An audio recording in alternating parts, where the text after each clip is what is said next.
Hey, it's Conrad Thompson. Thanks for checking out the podcast here on YouTube. Be sure to hit the subscribe button and the notifications bell. You'll get a notice anytime we upload some new content. And when I'm not asking Bruce, hey, how big was Batista's? Well, you know. One of the things I like to do is help people save money. And if you're watching this video right now and you're in a 30-year loan, man, you're overpaying your single biggest bill and you may not even realize it. I want you to do a little experiment for me. Take your calculator out, multiply your monthly house payment by 360 payments. That's how many payments there are in a 30-year loan. That big scary number, that's your total of payments. You're looking at that number? You know you can do better. Keep more of your own money right now and go to savewithconrad.com. Or maybe you've got credit card debt. Man, it's not a matter of if I can save you money with that. Your average interest rate on a credit card is more than 20%. And by the way, all the interest you pay on those credit cards, it's not tax deductible. Whereas the mortgage interest, well, that is tax deductible. So if you owe this debt, it's up to you how to pay it back. Doesn't it make sense to get the cheapest rate possible and the greatest tax deduction possible? Find out how much money you can save right now for free at savewithconrad.com. You don't need perfect credit. Even scores in the 500s can be approved, and it's no cost out of pocket. But maybe best of all, we're licensed in more than 40 states. We can help more families than ever before. But how much can we save you? Find out right now for free with a quick quote from savewithconrad.com.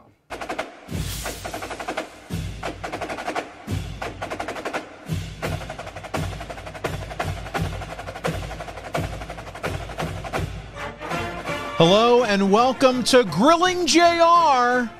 This is Paul Bromwell, and I'm joined by the voice of wrestling, Jim Ross. Jim, how are you today? I'm good, Paul. Good to see you, and thanks for sitting in for old Connie today. Yes, sir. He's on a buffet tour, so he's doing some due diligence and some research for he and I when we get to Chicago, which will be sooner than we think. That's right. We've got to keep them cheeks looking nice and good, right? Yeah, nice and chubby. Boy, he sure does. Yeah, he's got the cheeks. He's got the title on the cheeks. I tell you what, you said it though. We're counting down the days to Chicago. Just in Milwaukee last night as this drops on the main feed. And man, you got a red hot crowd lately for AEW anymore, Jim. Yeah, it's been great. It's a blessing, quite frankly. It takes you back to a different time, a different place, quite frankly, to many of us. It's very Attitude Era-esque. Signs and the posters and the noise and the enthusiasm from start to finish has just been glorious. And so, and Rampage has been received well. People like what they're seeing there, and I think they're happy to have a show on Friday night to kind of cap off the week, I guess you could say. So it's all good, good momentum, and it's all thanks to the fans. So we appreciate their support and helping build our brand, and we're continuing to do that and work hard every week. I haven't been able to talk to you, JR, since AEW was in Pittsburgh, or as some call it, Britsburg. But I know that was a special trip for you, especially, right? Yeah, it's my late wife's hometown. Jan grew up there in Pittsburgh. She was a big Steelers fan and all things Pittsburgh. So I think I'd only been back there one time since she died in March of 2017. So it was a kind of, at times, kind of emotional, but it was good to see all the fans and their feedback and their response, and two great days there in Pittsburgh here recently. So I'm just hoping for more to come. Obviously, we like those live big crowds. Yeah, I had to bring that up. I'm not far from Pittsburgh, big fan myself, and to see those yellow towels and the energy. Rampage is underway, and it's off the rails already. Lots of fun and exciting time to be a wrestling fan, for sure. I agree wholeheartedly. Every day of my life is a good day to be a wrestling fan, but especially right now, especially for a lot of the younger fans who are too young to experience on a regular basis the Monday Night Wars as they were happening, and Monday Night Raw success and the Attitude Era and so forth. So it feels good. It feels right now. So hopefully we'll continue to grow our young talents, and our homegrown talents will continue to grow and mature and get better at what they do.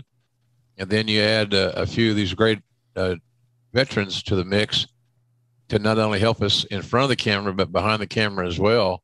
I think Tony Khan's building a great foundation for our brand. It's, we're not nearly through growing, so it's all good. The TV ratings have been good. I've been very blessed to see that happen. So like you said, Paul, it's a great time to be a wrestling fan. Especially, you should be a fan of everything. don't boo other wrestling companies if you can keep from it. That's just my take on it. Old school. I'm a wrestling fan, so I like all wrestling. And we really appreciate the fans who especially like what we're doing at AEW. Well, speaking of new beginnings, is obviously there's a lot of newness. Rampage, we talked about it. We're covering a time of the WWF where there was also something new starting. And when this drops on the main feed, it will be the 22-year anniversary of the series debut of Smackdown. That's right. It's the WWF. It started there August 26th. Now, we're not talking about the very first show of Smackdown. That would have been in April. But the series, or the season debut, it would have been taped on August 23rd, 1999 at the Kemper Arena in St. Louis, and then made its debut on television on UPN on the 26th of August. So, Jim, if you're ready to get this going, are we ready to fire up the old Peacock machine and do this today? I feel strongly that saving money is important. You know, if it's not something we worry about now, boy, we are really going to worry about it later. And I want to help you get out of debt faster and do it with cheaper monthly payments. I'm talking to you if you're in a 30-year loan. Now is the time to take years off of your loan. We're routinely helping our listeners cut 5, 10, even 15 years off their loan. And you can do this without perfect credit with no money out of pocket. You've just got to start at savewithconrad.com. I think we're ready to go. All right, let's do this. So for those of you that are going to follow along with us, go ahead, launch Peacock, and you're looking for Smackdown. We're going Season 1, Episode 1. That's where you're going to find it. And, Jim, I'm going to do a countdown, and when I say play, we'll go ahead and hit the play button together. Sounds good. All right, in 3, 2, 1, play. And here we go. We are underway. We have the intro, the infamous, or should I say famous, World Wrestling Federation kind of little blurb, video blurb here as we head in. JR, I was hoping you could explain to our listeners who may not know what the difference is here between that pilot episode that aired in April and the series debut that was in August. Gosh, I'm not sure. I think this show really has so many of the qualities that Raw is having. Top stars versus top stars, focusing on the championships. You know, SummerSlam had just ended. This company had a lot of momentum, but I don't know anything fundamentally different as far as the wrestling is concerned. But it was still going to be star-driven. All television is star-driven today or whenever. And so we got this is a very star-driven program and got on the network. And I'll tell you, just from an announcer standpoint, Mr. McMahon was in a fine mood that night. I remember that so vividly. And I was, when that show was over, I was not disappointed when he told me that Michael Cole's going to do the play-by-play next week with Lawler. And I said, sounds good to me. So, but because I didn't get paid any extra cash, I didn't lose money on the deal. I've been happy to do it. But, you know, I had a lot on my plate at that point in time, Paul. I was executive vice president of talent relations. We were hiring talents, we were negotiating contracts, monitoring the wellness program. I was booking the live events at all the house shows, as we call them, the live events, non-televised events. And that payroll just keeps on rolling. Nobody wants a late check. So, and that never happened under my watch. Everybody got paid on time and as fairly as possible. But it was an interesting time, and I think we're just going to try to refine the model, Paul, that Raw had started. Well, Jim, this is the first time the WWF is back in this building since the death of Owen Hart. Did you or anyone else you talked to have an eerie feeling being back in this building? I think everybody had some emotions. Some that were not there didn't really know how to react. Those that were there were trying to distance themselves from that night that Owen died. So, but I think it was a combination of things and conversations. But I talked to a lot of talents, as I always did, and see there all the posters and signs and things, very Raw-like.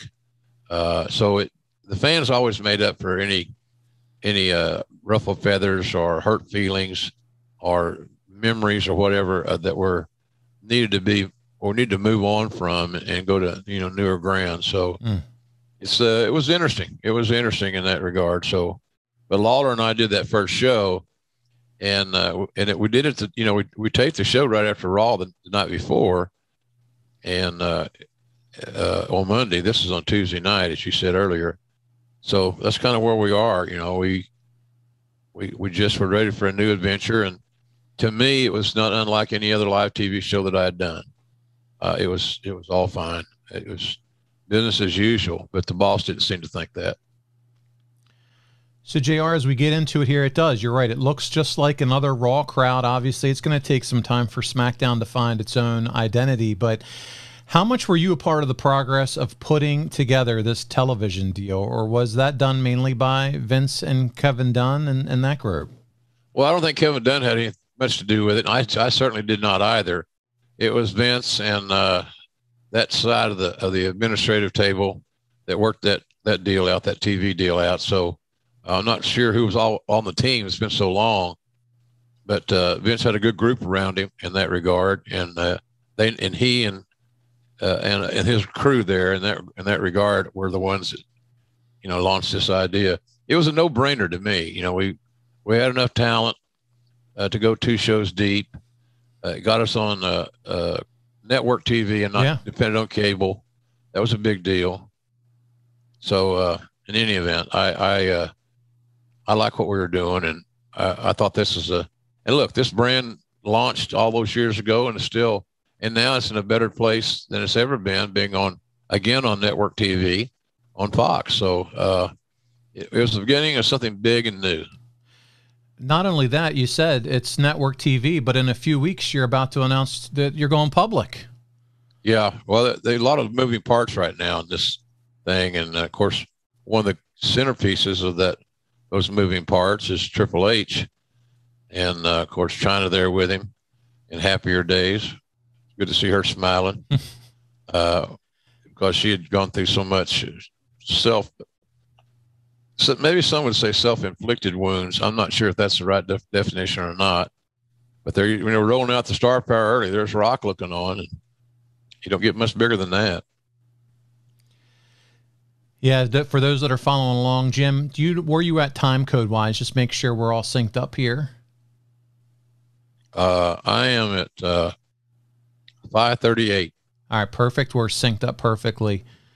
One of the questions that we had come in as we go through this, JR, was this put on Thursday to destroy Thunder, which was airing on TBS at the time, and it was already starting to fall apart, or was there just really no thought to that?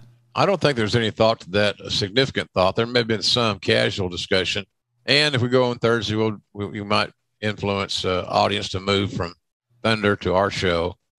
There's going to be a lot more star power and a lot more immediacy in SmackDown than was going to be on Thunder. Thunder's going to save all their top guys for Nitro, and then you'll get a smattering of that on their Thursday nights.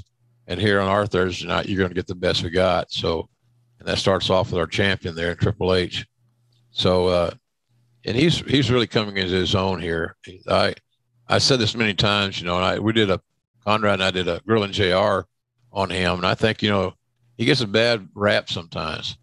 He gets nailed by critics, I think largely because of who he married. I don't know that there's you can't just look at his work and say, well, he wasn't aggressive enough, or he didn't have good psychology, he didn't look good, whatever you want to come up with excuse-wise. I looked at him as one of our absolute most valuable players because he was healthy more often than not. He had some injuries, but he was healthy more often than not. And when he was a hell of a contributor. There's just no doubt about it. And, I've always said that Vince was the top heel in the Attitude Era, and Triple H was the top heel behind that. He was 1A. Yeah. So now, of course, we're here. We're just starting this show. We got Triple H out there. He said his piece.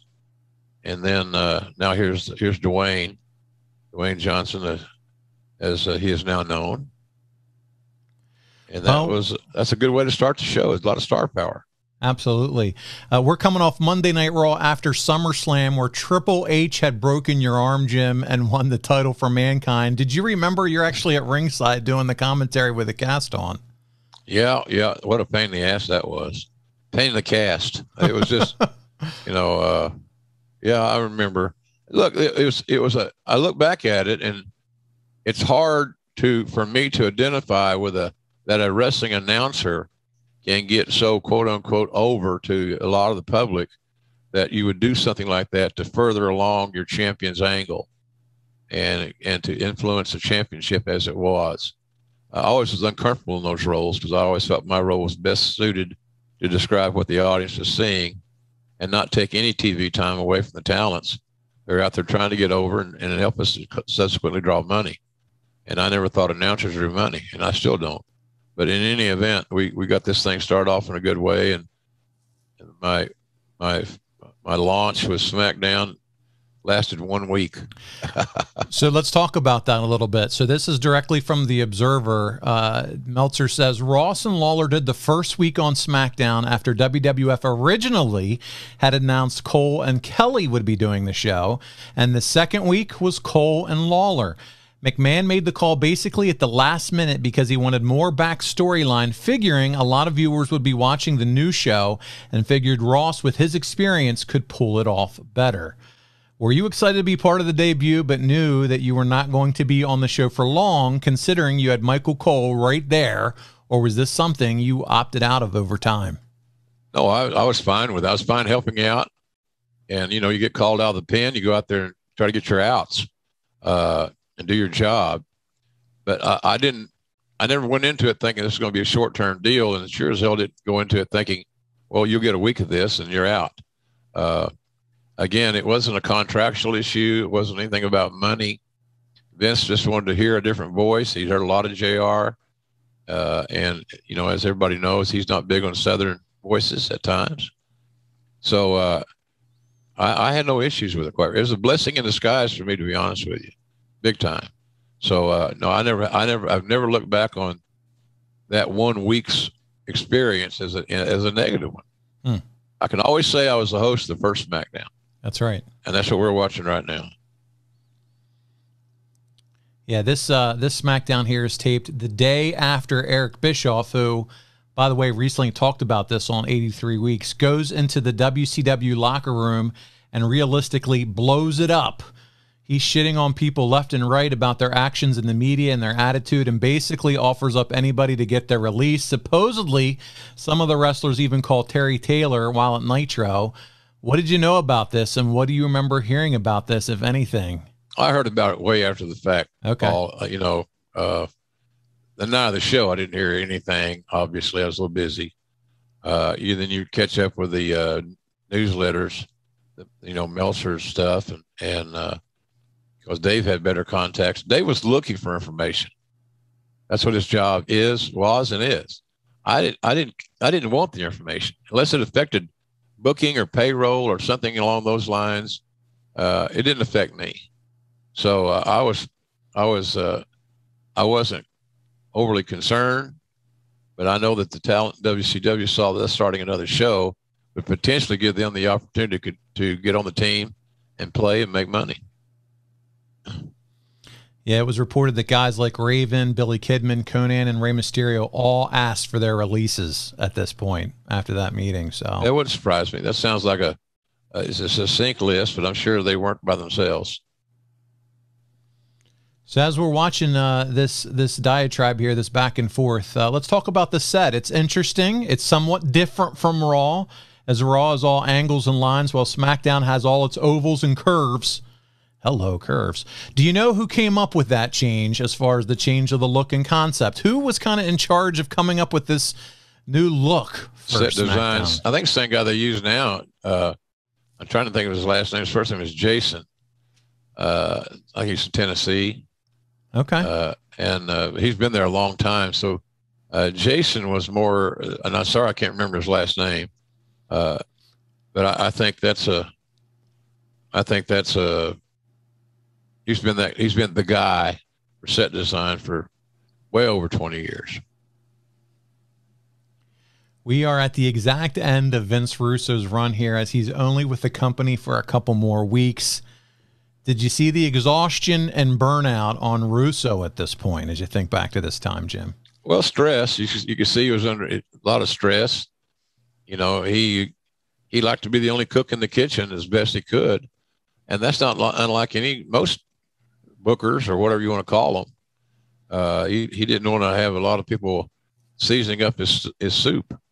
So, but you could tell he was getting haggard, and he probably could have taken a well-deserved break in the action and then maybe resume. But that's not how it worked out. But he got into a groove of he and Ed Ferrara writing the televisions, and they kind of did it on their own.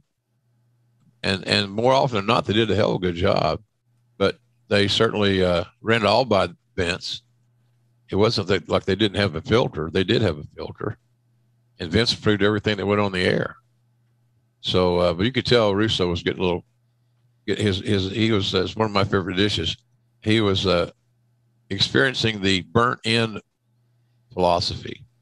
There's a rib element to that. Burnt ends really good. If you ever try to burn in at a legitimate barbecue place that uses a smoker and they don't deep fry stuff, you'll find that burnt ends is a delicacy. So I think that's kind of where Russo was. He was a burnt end, and he didn't taste as good as he used to. Here comes, and where are you at, Jim? I had a little glitch with my internet. I want to make sure we're all lined up again. Where are you at time code wise? 128.27 or 14:33. 14:33. All right, I'm going to get there with you because Shawn Michaels has already appeared then. Yeah, he's talking. Yep. Okay. He's cutting a promo. All right, there we go. Any consideration to run SmackDown live, or was this just the cost just too much at this point? I think it was a cost issue. Plus, didn't do our road schedule any favors that we were trying to establish, and at that point in time, the road schedule was imperative for income and to make the boys more money, and enhance the bottom line, et cetera, et cetera. And they were still doing well, so they didn't want to lose that Thursday night. Or leave it as an off day to get ready for Friday, Saturday, Sunday, Monday. I think at one time we had the Raw schedule was Thursday, Friday, Saturday, Sunday. Then they would do Raw on Monday. But it's just a scheduling issue, Paul, and cost primarily. Right. Well, listen, I've been asking all these questions because this is a very long promo, and really just to catch everyone up if you're not watching along. It's Triple H. He comes out. It's all the talk about the office is holding him back. It doesn't really get interesting until The Rock interrupts and challenges him for a world title match. Shawn Michaels is the current commissioner here. He announces the match and how he'll be the referee. And then Shane McMahon comes out and says he'll be the outside referee. So, Jim, we got lots of authority figures here. Shawn makes a cute comment about Shane having a 4-star match at SummerSlam. Shawn says Shane can't do that because he'll be too busy wrestling Mankind tonight. Jim, by the way, this is the last appearance of Shawn Michaels for a long time in a WWF ring. What do you remember of him from that night? Troubled, burned out, rode hard, put up wet, whatever cliche you want to use. There was never anybody's doubt in their mind that Shawn Michaels, if you take Ric Flair out of the equation, Shawn Michaels was arguably the best ever. And he could still be the best ever, but his body was hurting. He was starting to break down. He had picked up some habits that were probably not too becoming. And but Shawn's issues were never his work. He had a bad back and he had a bad attitude.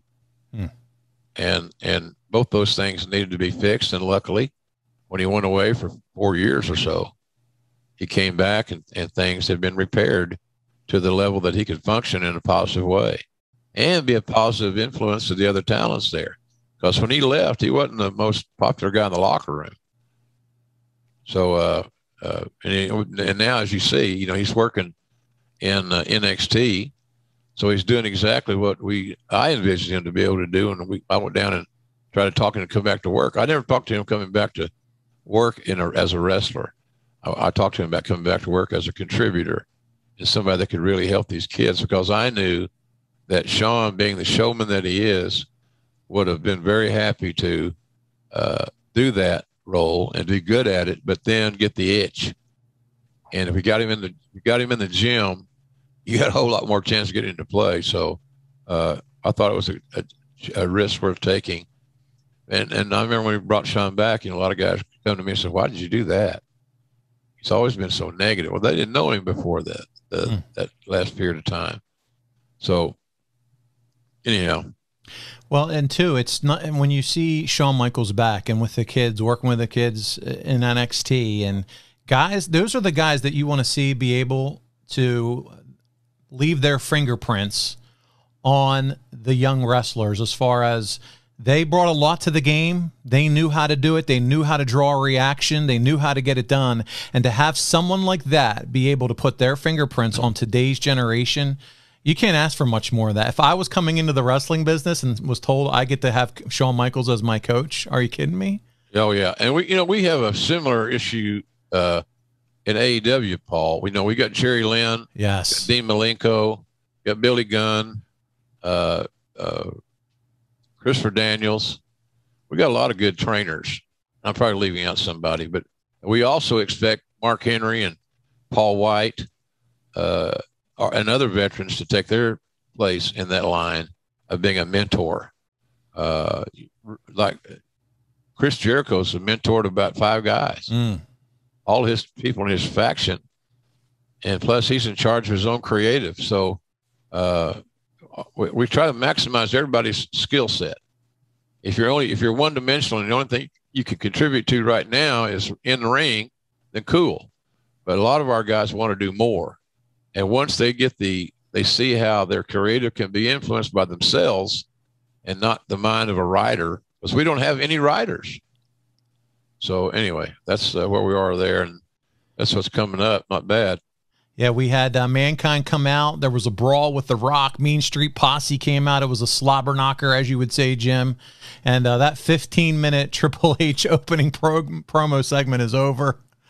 That was quite the doozy there. But we got some good stuff coming up here with some matches. You and Jerry are here at the table setting the stage for what we have. And now I'm seeing Jeff Jarrett, who's part of the Ad-Free Shows family, Deborah and Miss Kitty walking around backstage.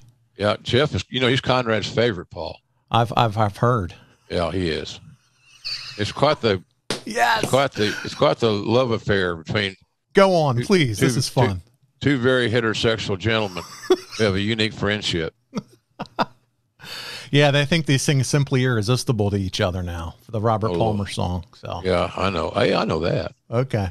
Who else sings that song real well is who's covered a lot of Robert Palmer hits is Tina Turner. Oh, okay. Pretty badass stuff. Oh man. Well, we have our first match here. It's a non-title match. It's between Billy Gunn with Chyna versus the Intercontinental Champion, your friend and mine, as we just said, Jeff Jarrett, or as we say, Conrad's buddy. By the way, I'm kidding about Jeff. And we're having fun, buddy. They get along. They get along well, and the rest of us have fun with that. Yep. I probably upset Shivani more than anybody. God bless him. Shivani. So everybody's got a little agenda in our group, including me. So what the hell? That's great. I'm in a commercial right now. Are you in a commercial? Are you? You know what? I came across this with Tom Pritchard. Peacock has different levels of Peacock, and I think, JR, we might need to get you that high-end Peacock subscription. All right. Well, I'm back at we're back on my iPad. Okay. And Deborah and Jeff Jarrett and Kitty. That's never a bad spot to start. Yeah, they're coming out. So I'm at 22:09, 10, 11, but I can pause and wait for you if that's easier for you. I'm a little behind that because of the commercial. All right, I'll pause and give you a few seconds. We're still good here. We're doing it live. So doesn't like live. Yep. I'm at 21:27. All right, you keep rolling. Just let it play. And, that's quite the presentation there for Jeff. Talk about two lovely ladies. And both had name identity. They weren't, they weren't ham and eggers. No, certainly not ham and eggers, as Bobby big stars. And I always enjoyed having Stacy Carter around. And here comes one of our coaches, our agents in AEW, Mr. Ass. That's right. Billy Gunn, Mr. Ass, part of AEW. And he still looks exactly like that today, which is unbelievable. It's crazy. And I kid him about his physique all the time. But he trains, he eats. He's always eating something healthy. Yeah, not barbecue, JR. He doesn't eat like we do. No, well, barbecue's, if you don't load it up with sugar-laden syrup or sauce, it's smoked meat. That's boring, though. It's the cleanest way of eating. It's the cleanest way of eating a protein, in my view. You can use that main event mustard, though. That's carb-free. Yeah, that's good stuff. Real quick, Billy and Jeff, and there's, of course, then Deborah gets on there. I see it on my closed captioning where Lawler's already down to puppies. I knew you were going to go there. We got it. Yep. I need to pause so I can let you catch up. So real quick, there was something that was held off during this episode. It was edited out, and it was called the Blonde Bitch Project. That Blue Meanie and Stevie Richards, they were holding a copy of the TV Guide with Sable on it, saying they're out on the search for her. I guess cooler or better minds prevailed here, Jim. What do you remember of this Blonde Bitch Project? Do you remember Absolutely this at all? Nothing. Okay. Absolutely nothing. Good. You commit ideas to memory that you believe have a heartbeat. Right. Those that they've already had their services. You don't need to acclaim in any shape or form. By the way, speaking of ad-free shows and Jeff Jarrett, Kurt Angle, another member of the ad-free family, will do a dark match on this evening. He takes on the California Kid and gets the win. Do you get a chance to see Angle on this night, or do you remember that at all? I remember Kurt coming around to get some in-ring time before a live audience. Okay. But he was, unlike now, he's very quiet, and he wasn't outspoken. This Kurt Angle is a lot more fun to be around than that other Kurt Angle, because he was so focused, so business, laser focused in. He didn't allow his personality to come out. And that was the thing that we wanted. You know, when he left us the first time, decided not to come aboard, you know, we were counting on him to have a personality, and we thought that he did. He just seemed to be reserved and maybe just trying to protect it somewhat, which means he didn't have the confidence in his own game at that time. But Lord knows he got the confidence. Well, here we go. Gunn gets the win when Chyna swings the guitar for Miss Kitty and hits Deborah by accident. Jarrett's distracted. Steve Austin and Deborah, by the way, they're together at this time. Did Austin have any issues with this happening with the guitar? Oh. He generally didn't. You know, it was another issue for Steve to have to deal with. I don't think he enjoyed that aspect of it because, you know, when Austin came to work, it was all about work and not everybody else's work. He didn't get in everybody else's business. So that was an interesting way to get out of that thing. Yeah. Billy Gunn. Then we have, it's out here that Chyna, who was a heel with Triple H in the first segment, is a complete and total babyface here. Besides, you know, obviously hitting a woman in the head with a guitar. Is this more like Shades of Grey stuff from Russo, you think? I think so. She's somewhere along the way, as like anybody else, Paul, talent's got to be declared. Yeah. Are you friend or foe? And Joni was such an extraordinary attraction. Unlike Al Snow here on my screen, but I'm kidding about Al. I like Al's a friend. We have an underrated friend, quite frankly. He's a talented guy. Yeah, he's still getting stuff done down there for Ohio Valley Wrestling for sure. Yeah, yeah. He wasn't happy here, Jim. He was missing Pepper. I don't know if you remember that storyline at the time. Oh, I vaguely do. So it kind of fits in that blonde bitch thing. Let's just move on. Let's just move on. Yeah. Then we have Howard Finkel polishing Chris Jericho's boots. Did Finkel like being on screen and rolls outside of a ring announcer? I have a feeling he did. I loved it.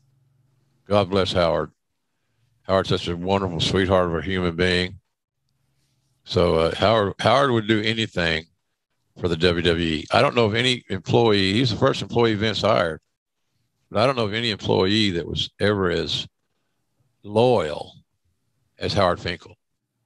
Just an amazing member of the team, and you know, until he got taken out of ring announcing. Howard was full of P&V and all that stuff. I think losing his ring announcer spot affected him more than anything. His announcement of championship winners, there was none like it. Nobody touched it when it came to announcing. And well, he had his own signature stuff. You know, it's all these ring announcers are beginning to learn, and a lot of them will emulate Howard with that new thing and new World Wrestling Champion, whatever. Yeah, his cadence and just the voice and the impact. It was perfect. It was perfect. Now, I don't know where you are. Have you already seen Test? I have seen. I'm at 2806. I got Kane and X-Pac in my ring. And let me see here. I'll go it again. 2815, 16, 17. And looks like the Acolytes are on their way to the ring as well.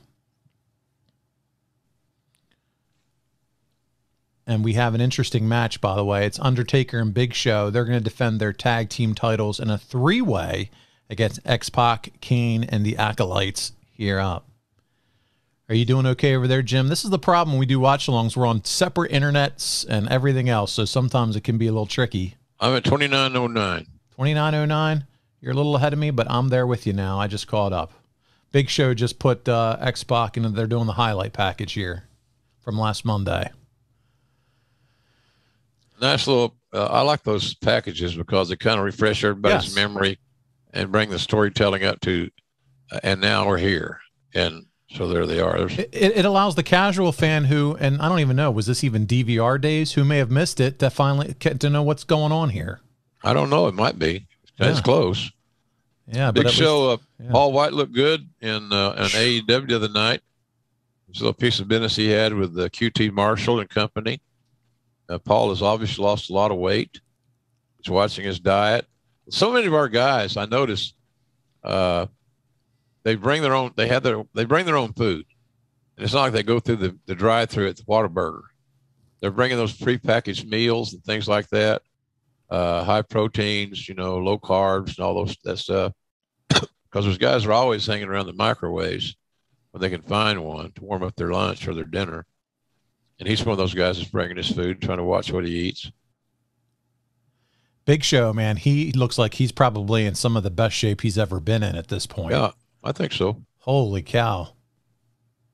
What was his standing at this point in the company back here in 99, do you remember? Big Show? Yeah. He was all right. You know, we're always on his ass about losing weight and staying healthy. And the fight breaks out here in this matchup. This could be a potato fest, meaning that there's a lot of live rounds being exploding, and somehow he's going to face Ron Simmons and Big Show, Paul White, not on the same team, but they're adversarial again. That's the one thing about this: a friend or foe, or every man for himself. But when you got to keep explaining why two specific guys are fighting each other, it may be too much explanation. It may be overbooked, overthought. So it's funny about this is Undertaker's sitting here doing commentary with Lawler and myself, and old Kane looks like he's doing pretty good by himself. Isn't that interesting? Undertaker with a headset on, calling action with the two of you. Well, it's different, you know, and it was a Smackdown exclusive at that point in time. So this is a chopped meat fest. There's not been one hold applied, but about a zillion punches and kicks. And Big Show goes up over the top rope, and the dead man decides to pull a Clint Eastwood and ride into town slowly and do ample damage. And this one is exactly what we think. It's a barroom fight inside of a squared circle. Fists. That art resembled life. Undertaker got in Big Show's face about something in the ring that was going on that Undertaker didn't approve of. Big Show was a kid to a lot of guys. He had that young personality.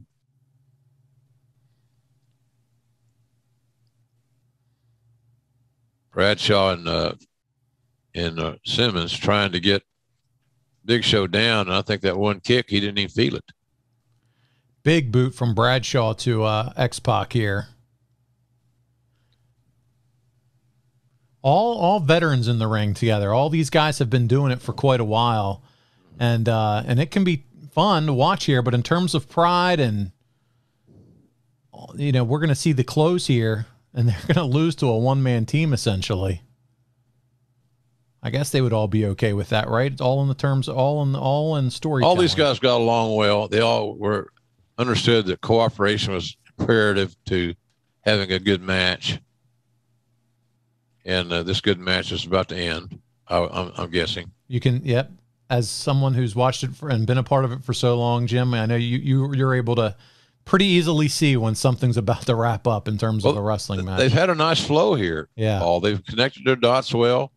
They've gone from point A to point B. My only concern, and it may be a minor one, quite frankly, is that no wrestling holds were used in the filming of this match. There's a lot of punching, a lot of kicking. Saw one backdrop. There's nothing else. There's no submission attempts, no nothing, because it's all spot, spot, spot. That would not be my preference, but I understand why it was done, and I understand why that choke slam probably is it. So we had a question come in. I'll ask it now as we have the pin. It's been told that the Undertaker took Big Show under his wing and helped him become a better wrestler. Was that strictly an Undertaker idea, or were there other people that mentioned that to him? Hey, could you kind of take him under your wing and help him out? No, what he did, Paul, he saw a future opponent that he could draw a lot of money with. So if I want to work with this guy and I want to be booked with this guy, I got to help make him better.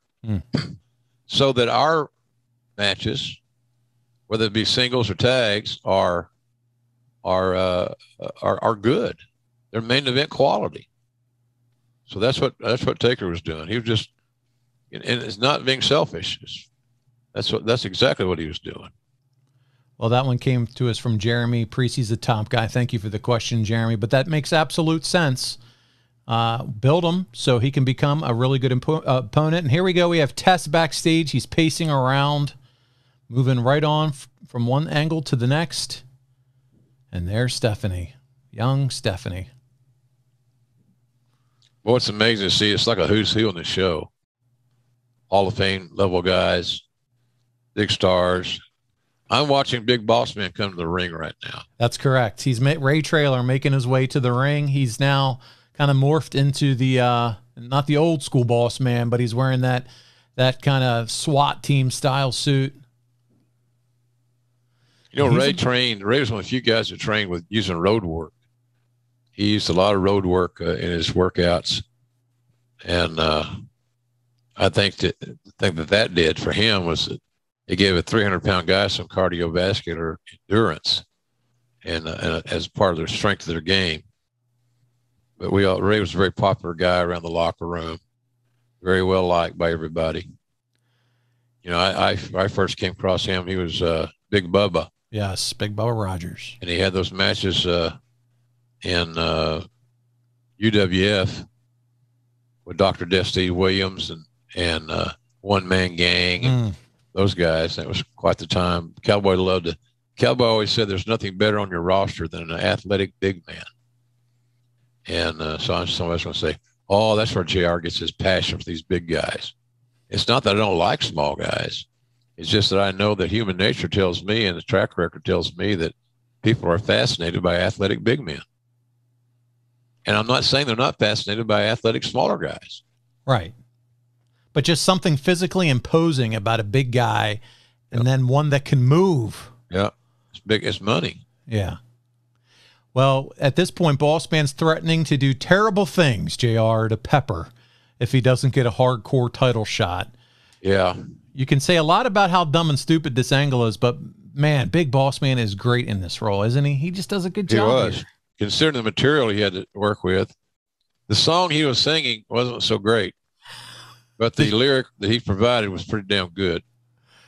It was not a good angle. I mean, the dog never got known. The dog was never seen around much. You know, Pepper was didn't get over. Right. But here's what it did. It gave a program and an opportunity for Ray Traylor to continue to move up. And it gave Al Snow the opportunity to get a jersey. You're not kidding. This is something else. Al's a great teacher too, by the way, Paul. He's got down at OVW in Louisville. He's got a real good operation there. I know a lot of guys ask me about school and, kind of where do you live and what geography works for you. But anybody in that remote area of, not that the area is remote, but in the area of OVW in Louisville, it's hard to get better training than Al Snow. And now we have a cameo by Pepper. Here comes Pepper. The Chihuahua. So, it's a wonder if Pepper didn't piss all over Boss Man. Oh my goodness! Somebody showed me some footage the other day of the Bears. Big Josh. I know it. With those bears coming down, and one is pissing all the way down the rampway. Yeah, it was going viral on social media. Crazy. The bear, because it was the passing of Peggy Lathan, I think, the Mid-Atlantic. She recently passed. She was big time with Mid-Atlantic Gateway, a big fan of Mid-Atlantic wrestling. Yeah. And unfortunately she passed, but her reaction to that, she was there at that venue when that occurred, was priceless. And Conrad and Tony did a little bit on that. But literally that was the match. I think it was the very first Super Brawl where Big Josh walked those bears down the ring and the one bear just pissed the whole way down the rampway. Yeah, and none of it got over. No. None of it got over. This match here is getting rolling. And you see, Boston, you notice how fast, quick Ray Traylor is. I think they call the NFL that twitch speed or something along those lines.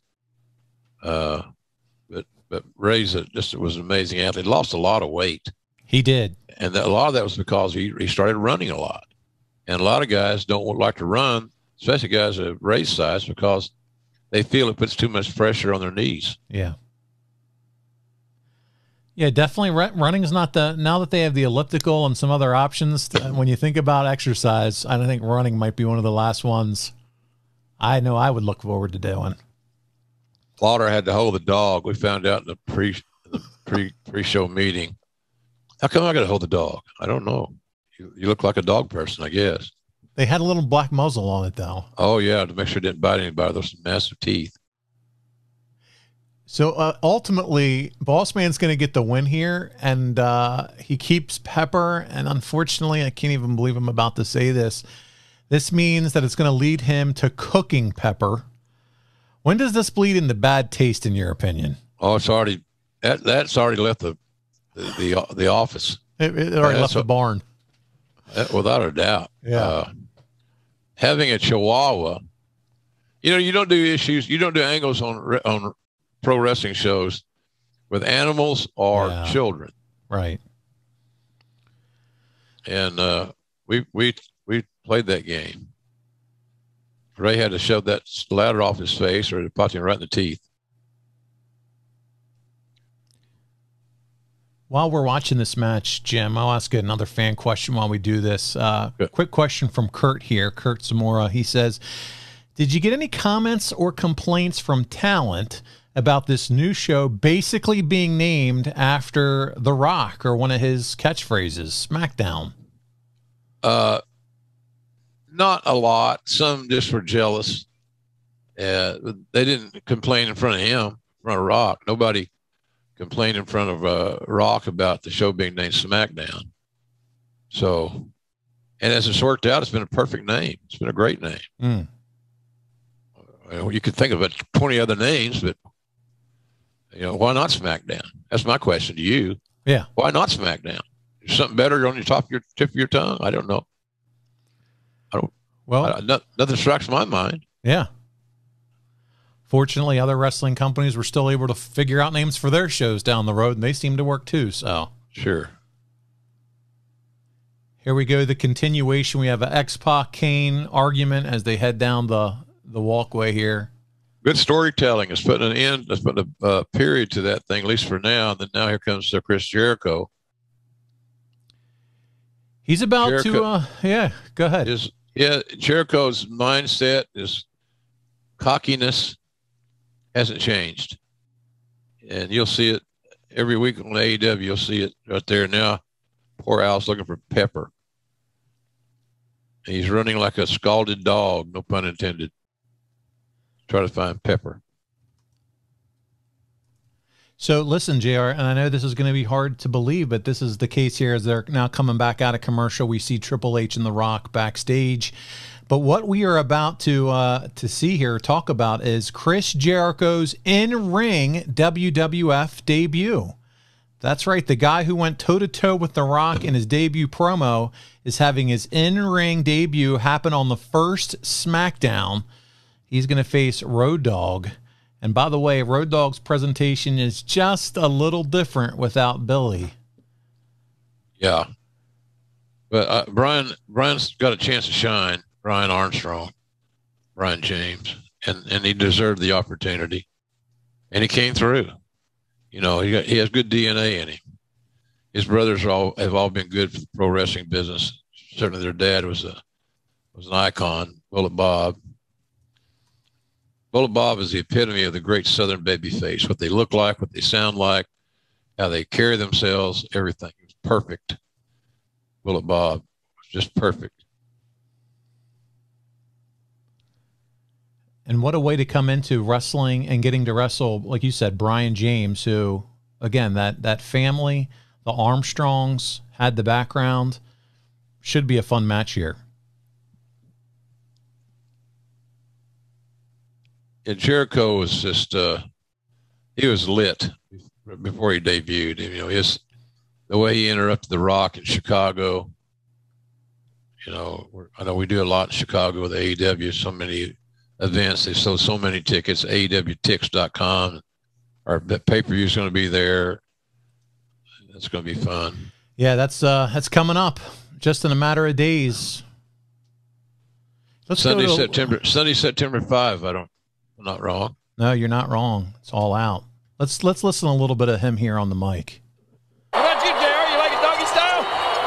Beg your pardon? Jericho in cell block D, OGG. I couldn't trade your ass for a pack of cigarettes. Oh, man. Tonight I don't want to trade it. I want to whip it. And speaking of it, I got 2 words for you.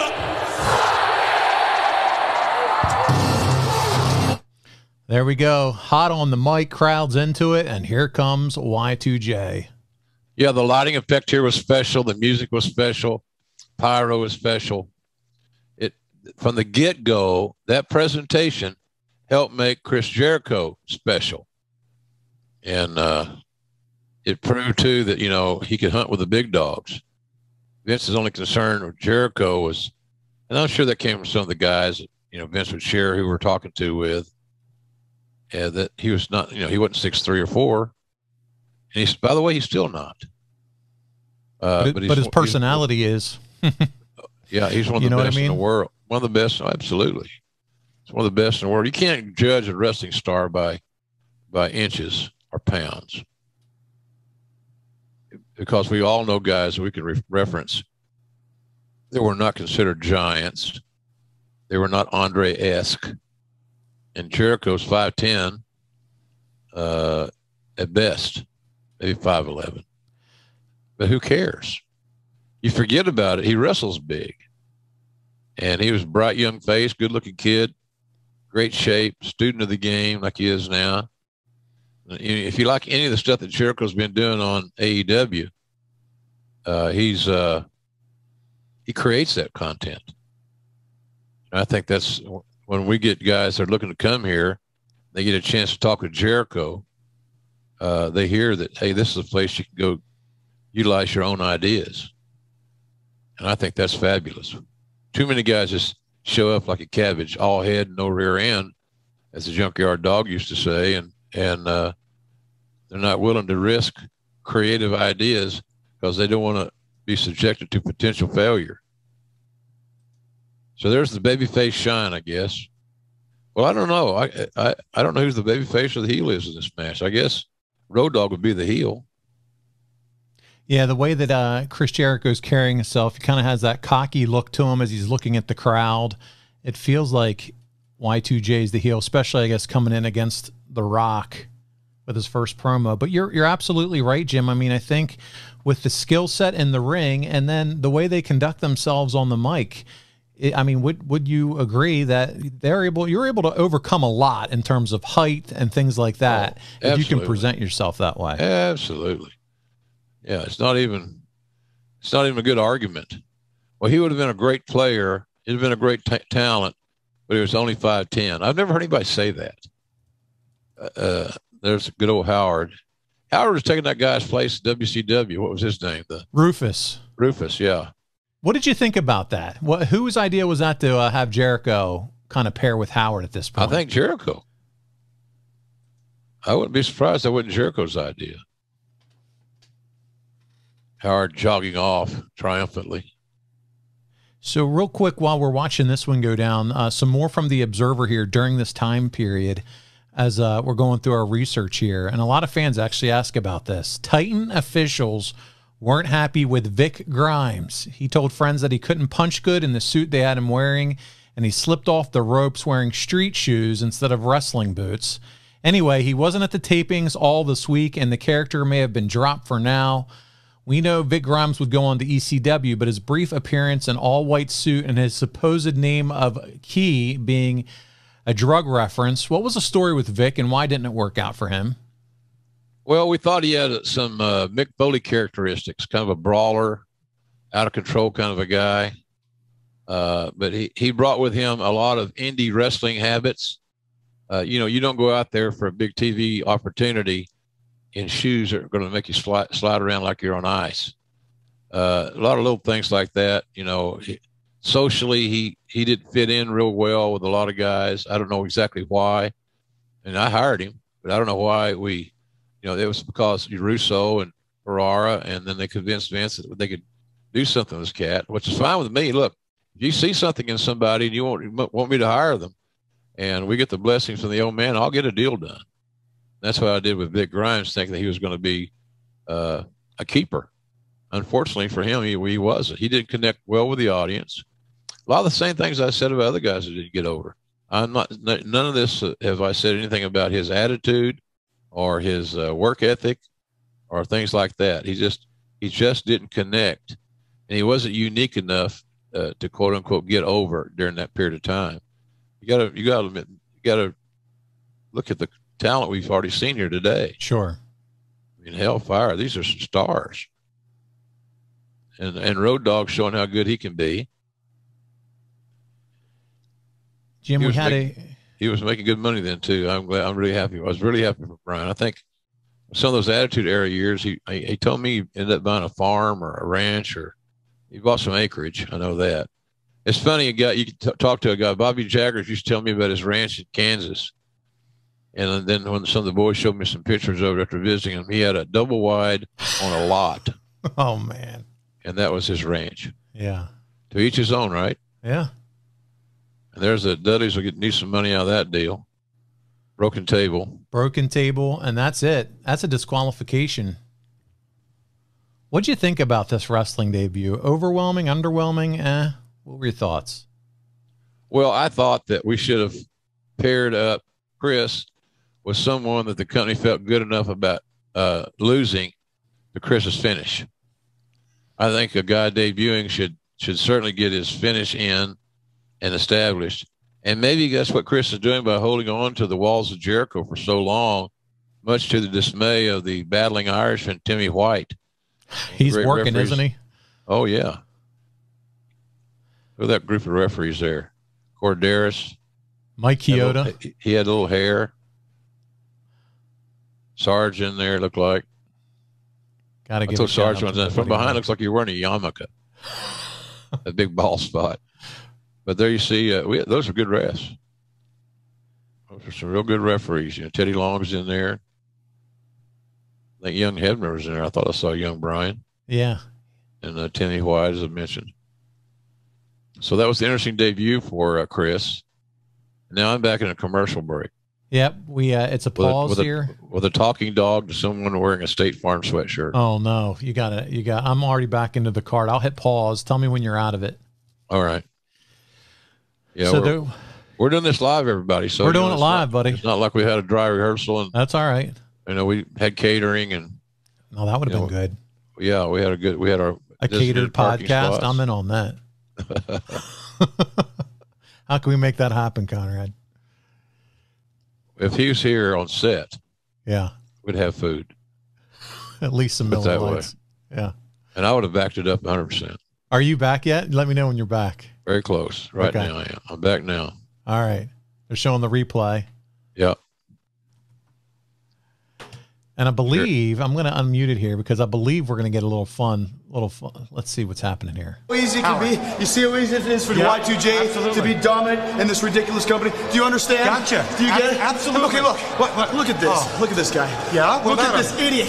What has he ever done to deserve to be in the ring? Shut up when I'm talking to you. What has he ever done to deserve to be in the ring? He doesn't have the charisma that you have. Yeah. He doesn't have the hair that you have. Absolutely. He doesn't have the looks that you have. I'm the best. He doesn't have the fashion sense and style that you have. Why is he in the ring and you're here? You are a warrior. I am a warrior. You are a warrior for Y2J. Absolutely. I think you should go out there and prove to me that you are the best, that you're a machine, that you're a Y2J warrior. Now go! Go! This is going to be good. What in the world? The following contest is scheduled for one fall. Howard sprints off again. Well, we got Tony Chimmel in the ring. And Howard. That's more sprinting for Howard. Shamrock scheduled to be out here right now. Look at this. Great. Here comes. What is Howard Finkel doing? He's an idiot. He's a. Well, I was trying to say. Howard Finkel. Who does he think? Who does Howard think he is? Well, he says he's a warrior. So Howard Finkel runs down the Ultimate Warriors music. This is insane, JR. He's beating his chest, running around in circles. And some of the crowd are even responding to poor old Howard. He's coming after Tony Chimmel. Oh, we're getting a lot of Howard Finkel on this show. Yeah, I remember him saying, "Hey, JR, what do you think of my piece of business tonight? You're fabulous, Howard. You really think so?" Oh, poor Howard, just looking for acknowledgement. God bless him. He just shoved Chimmel on his ass. It was Bruce the one who decided to use the Warrior music. Oh my God, Chimmel just clubbed him. We gotta fight, JR. Howard went down in a heap. And Chimmel's giving him body shots. Yeah, choking him. Jericho has succeeded in making a fool out of poor old Howard, and along with Tony Chimmel, who's followed right along. He's throwing haymakers. This is bringing you back to your days when they threw you into the ring, huh? Oh, yeah. My well, goodness. you got to remember now, the night before this, I got my arm, quote unquote, broken. So I still was an active duty. I wasn't in the National Guard or nothing. I was still in the front lines. So is this the stuff that's super entertaining to Vince and Vince only, right? Yes. Yeah. Absolutely. But at the same time, it feeds into the Jericho persona. It figured into Jericho's personality and his persona and all that stuff.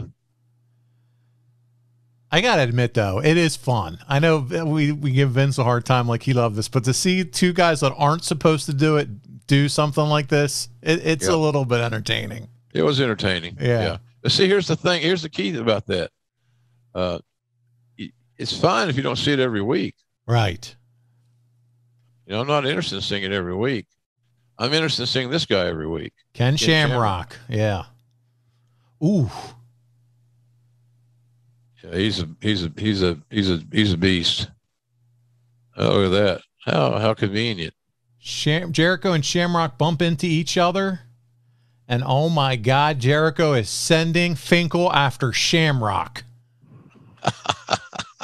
Howard's almost winded. He's got a death wish. And Howard cutting a promo on Shamrock is. Oh, I'm so glad. I have not seen this probably since it was originally on TV.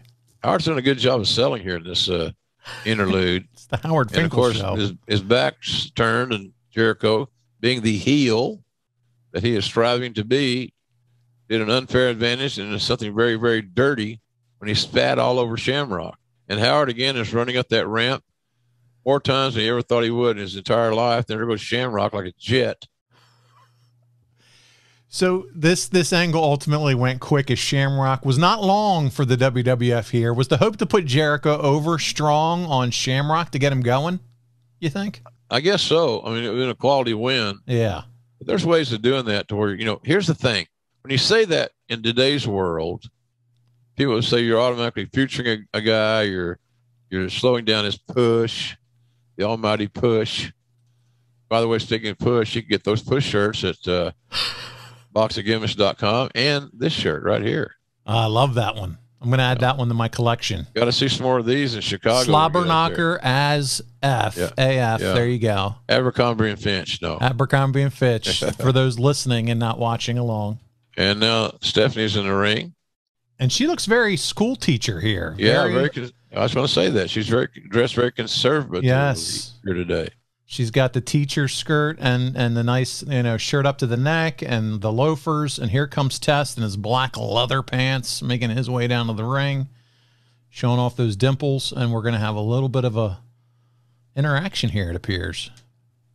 Yeah, this is the entertainment side of sports entertainment. Some people really like it, and some people really don't. After weeks of she's finally accepting Test's proposal for marriage. With Russo leaving not long after this, did this unfold exactly how you knew the original plan was? Triple H getting in there and marrying Stephanie? Was that the... I had no idea what the original plan was, Paul. Again, I don't need to know these things. See, guys like you that are fans, that's true. Yeah. You're obsessed with knowing more. It's just you can't help it. I understand. I'm not mad at you. Yeah. But I didn't give a shit because it didn't affect me. Right. I was going to call what I saw on the monitor. So I don't know what the end result was. But that's better for us anyway because we don't want you to know. We want you to react to it. That's what I think. And I agree. I will not know one finish when we get to Chicago. And that's what makes it more real when it comes across the screen. And now we have a lip sesh, a makeout sesh, as the kids say, going on between Test and Stephanie. And here comes the... There's two very powerful lip locks right there. There was. And here come the Mean Street Posse. Yep, with Shane McMahon, and they are tearing apart. Shane's trying to get his sister to safety. All these guys. What was Test's potential in your mind at this point? Well, I don't know if he had the potential to be as good as he looks. He had a certain point where he kind of leveled off, and there's a lot of ways you can look at why that happened. I know Mick Foley knows how to throw a chair. He hit more people with chairs than I guess anybody in WWE history. So it's a family dispute on the outside about Shane's intervention as it relates to his potentially new brother-in-law. We had Mankind make his way down to the ring. Oh, yeah. Yeah. We were jamming about 15 characters into 30 minutes of segment work here. It's Vince Russo, Crash TV at its finest, and the Stooges and Mankind brawling against Shane and the Posse. And I'm assuming this is the Shane versus Mankind match that they promoted earlier. It's about to go down here. And Mick was getting really hot about that time. Yeah. And Shane was doing what all good heels do. They retreat, they regroup, and you don't rush things.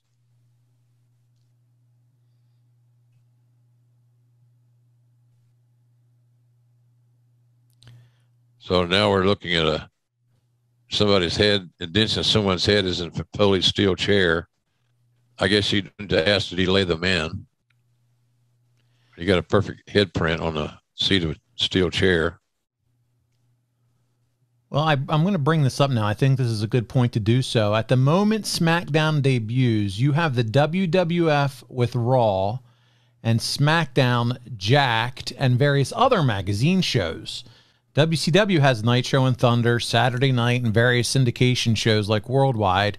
Then you got ECW. They're debuting on TNN the very next night, by the way, and still running their syndication shows. Just 2 weeks ago, AEW debuted Dynamite in Pittsburgh. When is too much product overexposure, and is this a fear you have with Dynamite and Rampage both being on the scene? Do you feel like... Yeah, we debuted Rampage 2 weeks ago. Yeah. Dynamite's been around, as you know. I just think it's good for the fans. I mean, you select what you want to watch. And, you know, if you're not going to watch something, you don't need to cut promos on social media while you're not watching. Just leave it alone and support everything. As I mentioned earlier, it's just so much easier to promote what we all love and not take a political stance. I've often looked at that thing, the same thing about getting vaccinated. It's become a political issue, and for what reason, I have no clue. I really don't know. Now they're over amongst Lawler and I, Mick and Shane.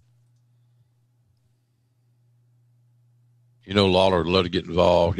Lawler would much rather wrestle on a show as to broadcast one. He'd rather be in the opening match of WrestleMania than to call WrestleMania.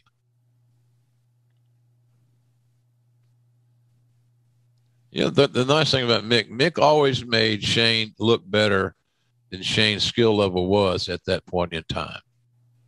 That shows you how good Mick is at breaking down an opponent, getting the best out of them. Don't take them anywhere they can't return from. He's executing, because Shane can take a flat back bump really, really well, and you're seeing a great deal of those flat back bumps now. This issue between these two guys.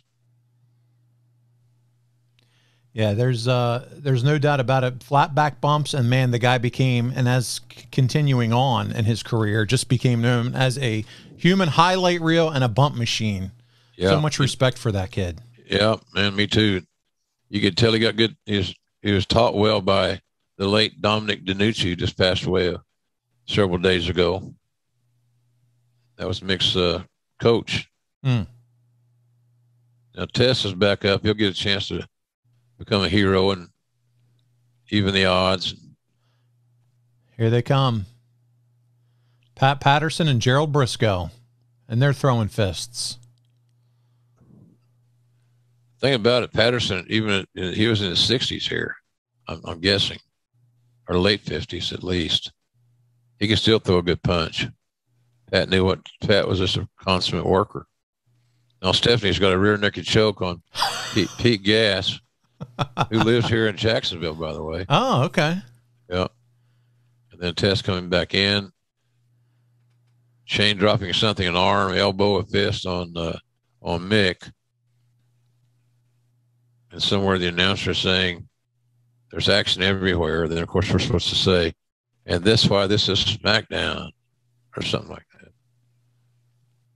Just let it happen. Just let the audience dictate who they're going to cheer, who they're not going to cheer. And, of course, Mr. Sacco. It's amazing how much merchandise you sell when you got a great idea, and it's nothing more than a tube sock. Right. Engraved with a magic marker. Sharpie or whatever the hell. Now, if you're keeping score at home, Chyna runs down. She's back now in the heel role, distracting, as Triple H would use the chair on Mick, and Shane would get the win.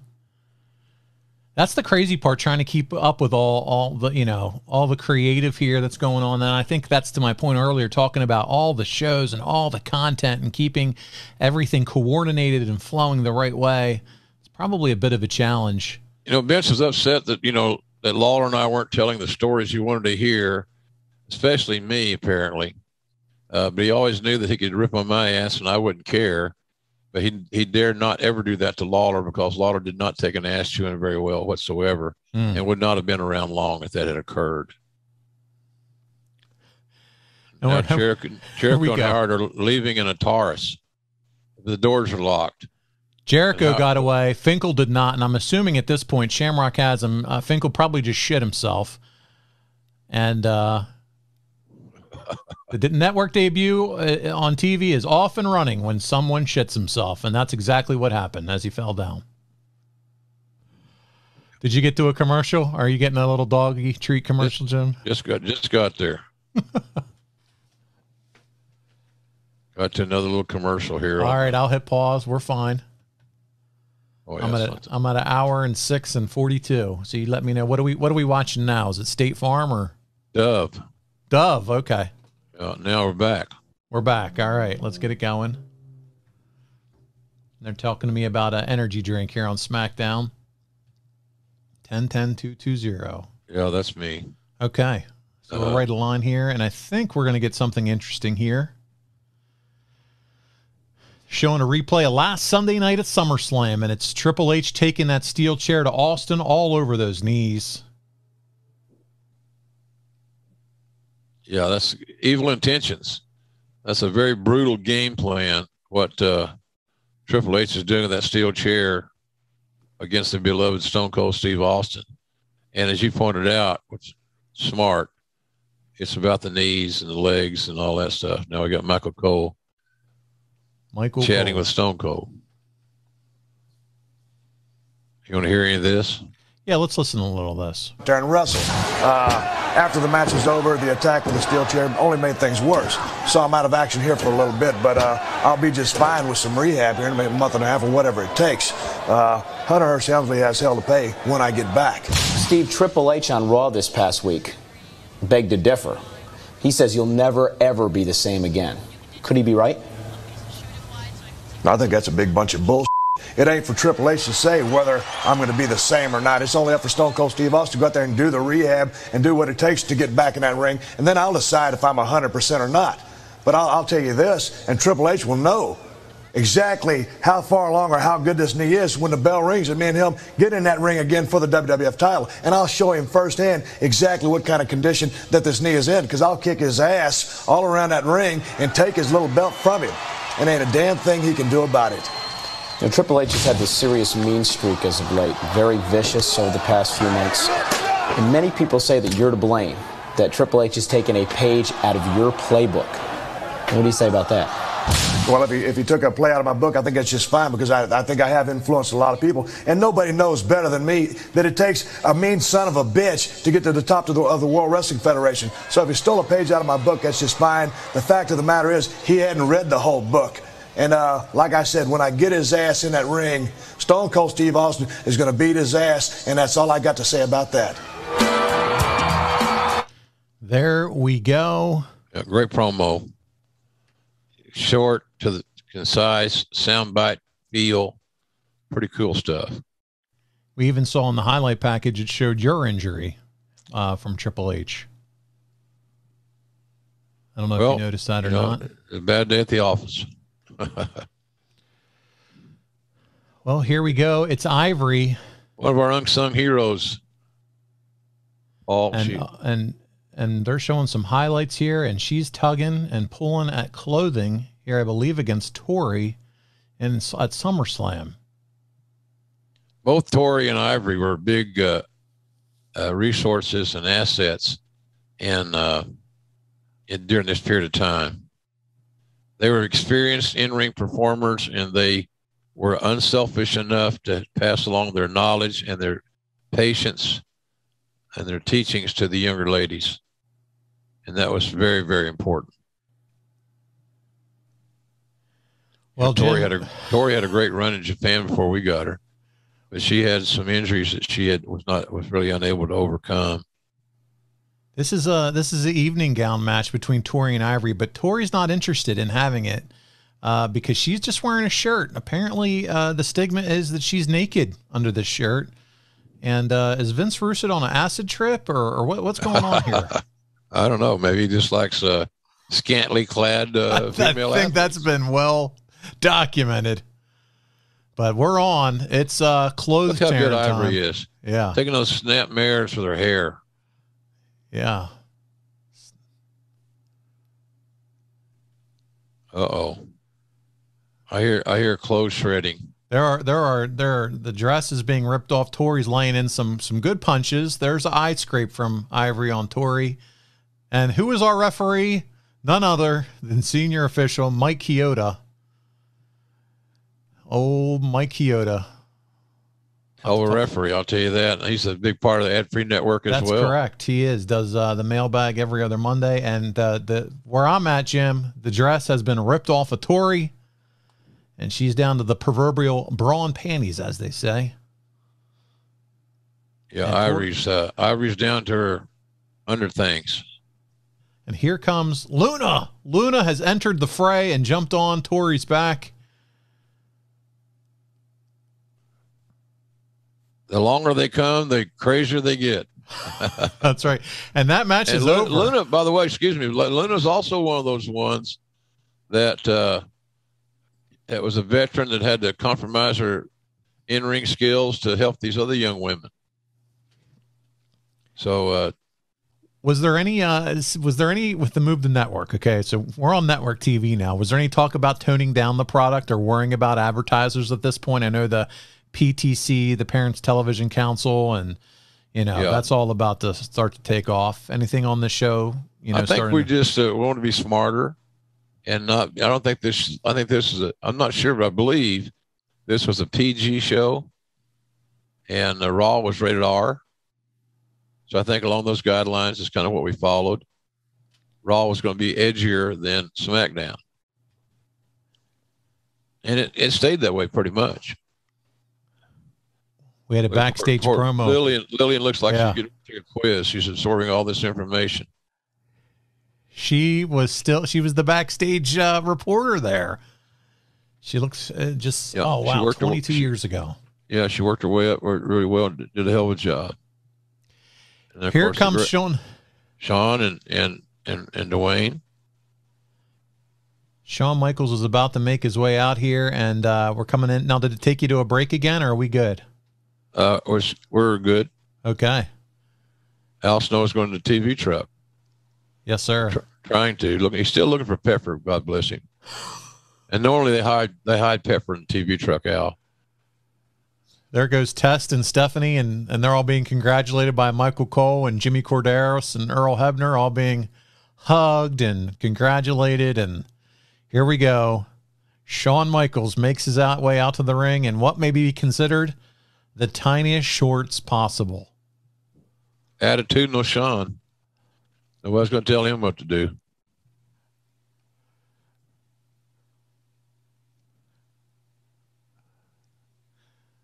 I don't believe they're regulation referee shorts, but it's Shawn Michaels, right? So we're going to move on with it. He's going to wear whatever he wants. That's right. He's got his own Shawn Michaels Wrestling Academy T-shirt on, doing a little business. That's right. We sent talents this way to him to train. Which, by the way, I do love every opportunity you get sometimes on AEW when you throw out the old Podfather's name. I think a few weeks ago, Tony made a lot to unpack here comment, and I think you chimed in with a Conrad Thompson reference. That was fun. Yeah. Well, Conrad likes it. It's fun. It's fun giving him shit. Hey, just gives it more. It's free advertisement. There you go. Right. Hey, bingo, man. That's what I'm talking about. So something's up here when Shawn's going to be the referee, and his lifelong pal Triple H is one of the competitors. But you still got to deal with The Rock. This has been a show that's been packed with stars. It has been. I was getting ready to say the exact, Jim. It's just Hall of Famer after Hall of Famer here. We had a good roster, and those involved in that, assembling that roster, deserve an attaboy. And there are a lot of attaboys to go around. There are a lot of people that were always involved in sending tapes and recommending people and helping me set up meetings of talents and things of that nature. What a way to kick off SmackDown, though, when you think about it. You have Triple H versus The Rock, Dwayne Johnson, in the main event with Shawn Michaels as your guest referee. Not bad. That's like WrestleMania main event nowadays. It's a real good first outing for SmackDown. Whew. Triple H got his game face on. Looks good. Ready to roll.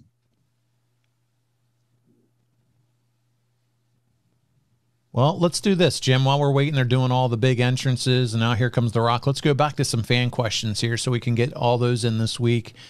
Gil Boldberg, that's right, Gil Boldberg writes in and says, was Vince Russo the only person who complained about the additional workload, or was it was for creative that came with SmackDown, or were there others behind the scenes who were vocal what a toll it was to work on an additional show? Well, let's remember he was a salaried guy.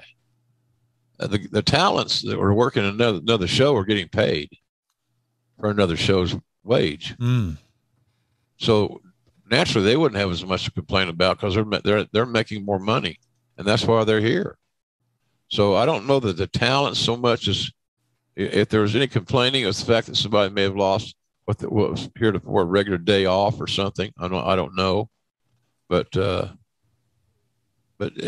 Triple H had, let's say Triple H never complained about nothing. He liked, the more he could work, the better. But the bottom line is all the talents are getting paid for their efforts. If they were booked at TV, and if they were used or not, they got paid. They were on the pay sheet. Gotcha. And that saved a lot of, man, they're trying to kill us, working all these days. Because their predecessors, the immediate alumni that were coming in or there, to tell you what, they were working 300 days a year. And so the schedule was a lot lighter then or now than it was then as we're watching this. Jason Bayless would ask, the Sunday before this, they did the injury angle with Austin, which kept him off the first show. Was there any concern about doing the inaugural show without him? Yeah, always. But we knew we'd have him on there on tape or vignette, pre-tape, whatever you want to call it. And we knew he would be healthy enough to resume normal activity sooner than later. So why risk it? And that's why you saw so much of the heavy top-loaded matches featuring like Rock and Triple H. You got Shawn in there now as a referee. We've had a match with Mick Foley. We've had an Undertaker sighting. So all of our top guys were getting airtime. So everybody was getting a chance to maximize their minutes, if you will. And, and Triple H really did a good job helping Chyna with her heel game. And she was doing things behind Shawn's back, the referee. So that took the heat off him a little bit, put more heat on the villain for cheating to get an unfair advantage. Phil Malin writes in and says, JR, what's really the issue between Rock and HBK? Why was it never resolved? I didn't know there was an issue. Maybe something you read online. I don't know. And they may just have philosophical differences. That's nothing unusual whatsoever in this business. But other than that, nothing that you ever heard of. No. Okay. No. Eat Your Peaties is up next. Were you going to say something else? Well, it was just simply a matter of, letting things play out. But if we had a match between Shawn and Rock, it would have been off the page. And there's a suplex. Triple H taking a suplex on the steel. On the steel, that's right. A lot of guys wouldn't want to take that bump. There's no easy way for it to go down. Well, they know how to fall. Well, they know inertia on steel. Give me a break. Yeah. Well, you can't spell inertia, buddy. So yeah, it is what it is. They're taking risk away from the sanctuary of a canvas and a ring. Eat Your Peaties once has a question. Are you ready for Eat Your Peaties? Yeah. He said Eric Bischoff has said he signed talent due to the addition of Thunder, but he also intended for it to be its own brand. Did you make any roster signings specifically because of the 2 more hours of TV a week on Smackdown? If so, how many and who? Didn't. Okay. It didn't make any specific hires. We're just trying to bulk up the roster with quality talents because we're doing 2 primetime shows a week. We just needed more. We need more live bodies, live, healthy bodies. So that's all. That's what that was. You always hope that somebody's getting hired because you need more depth, but you also, with the same thought process, hope that they're going to get over, and they're going to become a star with the increased opportunities. So, like Jericho came in at a great time. He just gets announced, gets introduced. The whole clock interrupting the Rock, et cetera, and so all of a sudden he has a very impactful debut, and he did get over. We have Shawn Michaels throwing Chyna out, telling her she needs to head to the back. No more interruption from her. Which brings up he may have caught her with a low blow there. Yeah. I don't know if we said that or not during the commentary. but Shawn's following on the heels of Governor Ventura as a referee, so he's going to make sure he looks good. And now Triple H is trying to come to intervene. He didn't want Chyna, a big asset, to be taken out of the equation. And that's what's happening right here. Speaking of her as a big asset for Triple H, Anthony Paul Dunn has a very timely question as we watch this. He said, "This was my favorite version of Triple H and Chyna. Do you believe if these two had stayed together in real life, they would have stayed together in storyline too?" Whose idea was it to split this version of these two up? Well, it was that's an interesting question. In order for them to get along, no matter what anybody says, as a pair on TV, as a unit on television, they still got to get along and communicate to some degree. And I'm not sure that could have existed considering the shape of their personal relationship and how badly Joni was hurt when that relationship ended. And again, it's just life, man. It wasn't about wrestling. It's about their personal lives. And I just took myself out of that equation, even though I met with Joni seemingly at every television, because she was wanting a new contract, wanting a lot more. She wanted Austin money. So that was important. She believed that she was deserving of Austin money. And the irony there is that we were not going to guarantee her Austin money because there was a different value there. Boy, Rock took a good Irish whip. He took a good one right there. So I don't know. I think that to stay together, they had to get along somehow, some way. And I don't know if they could have done that. His final question, which is an interesting one as well. Again, this is from Anthony Paul Dunn. He says, "Your opinion, was Triple H's character stronger with Chyna or Stephanie, in your opinion?" Well, Chyna had more attraction looking, and she could wrestle. Yeah, as far as she was just more as an attraction in terms of just being larger than life. Yeah. Yeah. And of course, Stephanie became an attraction because she was not going to be an everyday wrestler. And now going for the cover here is Triple H. Shawn got down, looked at both shoulders, got a good look, nice mechanics. But I'd go with Chyna probably just because of the fact that she could take big bumps and she could, trip and distract, as Bobby Heenan says, trip, distract, and pass knucks. She could do that very well. Yeah. But that certainly is not a diss at Stephanie's ability to be that other person with Triple H. Once they got married, and it was out in the open, they were really a couple and they were really married. Then business picked up there for them because now it's a whole different entity to evaluate. But until the marriage, I would say certainly that Chyna was, because of her special look, her gender that looked like that, all those things, was really important. The wrestler Triple H with Chyna, and maybe then the corporate Triple H, you think, with Stephanie, kind of. Yeah, right? So I think so. Something along those lines. Yeah, they're both valuable. He was very smart about who he aligned with, what he did. Aligning with New Age Outlaws, DX thing, was very timely and very observant. But they're having a basic match. Yeah, that hot shot, the Eddie Gilbert finish, the hot shot, Shane distracting, Rock getting a near fall on a slow delayed count. WrestleManiac writes in, says, "Was the idea of doing a brand split ever discussed back in '99 in order to keep the product fresh?" I don't know. You just don't go out and say, well, we're going to put our show on your station. It's a process. Everybody doesn't want wrestling. Today's television world is seemingly that everybody does want wrestling, and there's either a network or a streaming service or something that makes that all work. Uranagi, or as we call it, the rock bottom, by the great one. I don't know that there was any serious discussion in '99, but it was an idea that was going to happen. When it happened, it was still remained to be seen. There's a great screw job deal there by We Didn't See Coming. Rock looking to drop the people's elbow. He got kicked in the face. The second time he spit on somebody tonight, I think.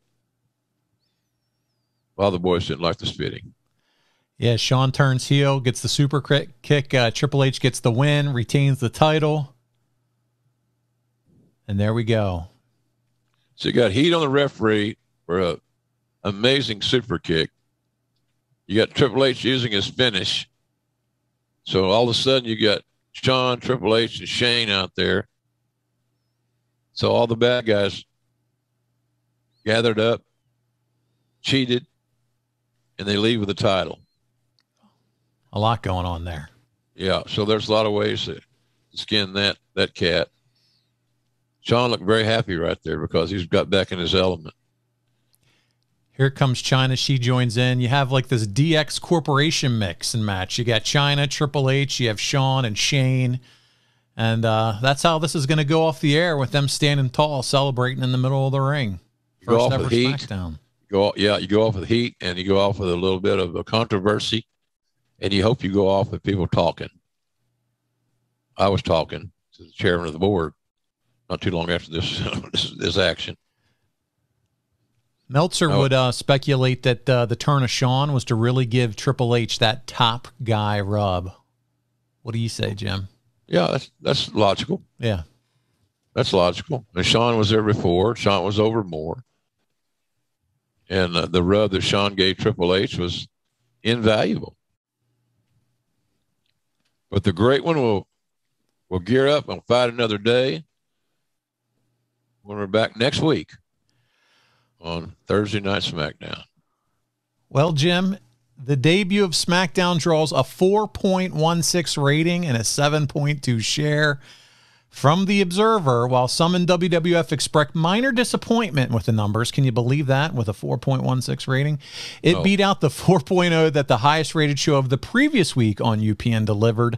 Of course, with all the millions spent by UPN in hyping SmackDown as the savior of the network, it was expected to be by far the highest rated show on the network.